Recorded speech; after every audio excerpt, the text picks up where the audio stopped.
Sa iba pang balita, 30 mga natatanging Pilipino sa iba't ibang larangan ang pinarangalan ng Metrobank dahil sa kanilang dedikasyon sa trabaho at serbisyo sa bayan. Yan po ang balitang tinutukan ni Julius de Samburon. Bilang bahagi ng kanilang ika-53 taong anibersaryo, pinarangalan ng Metrobank Foundation ang 30 huwarang Pilipino. Nakahati ang parangal na ito sa 3 larangan.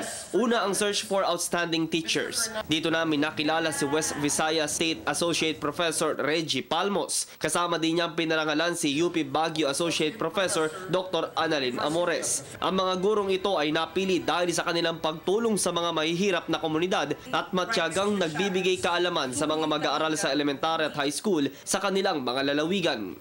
Our teachers, despite the many burdens and negative criticisms it has called for, including an unjust pay, have remained buoyant, steadfast, and resilient.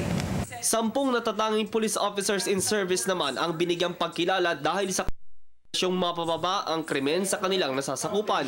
Isa sa napiling outstanding cops, si Police Senior Inspector Maricris Mula. Para sa hepe ng Tagoloan Municipal Police Station, hindi hadlang ang pagiging babae upang magampanan ang sinumpaang tungkulin. May roadmap kami na pina-follow under Patrol Plan 2030. Ginawa namin kung ano mga programs na nakalagay doon at para ma-hit namin yung mga target, lalo na yung pagbaba ng crime. 10 ding natatanging sundalo ang pinarangalan dahil sa kanilang hakbang maipagtanggol lang ang bayan. There are so many soldiers working silently under the cover, but we are just fortunate that we are given this opportunity to be recognized. Ilang opisyal din ng pamahalaan ang present sa okasyon.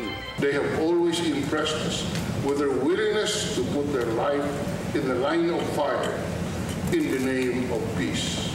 Parang affirmation kasi to sa lahat na sakripisyong ginawa. Fully motivates our policemen to work hard.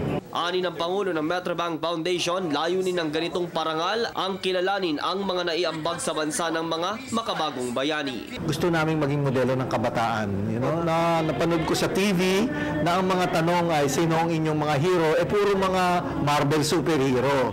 When in fact, meron tayong mga living heroes na ating pinararangalan. Para sa Telebisyon ng Bayan, ako si Julius de Samburon.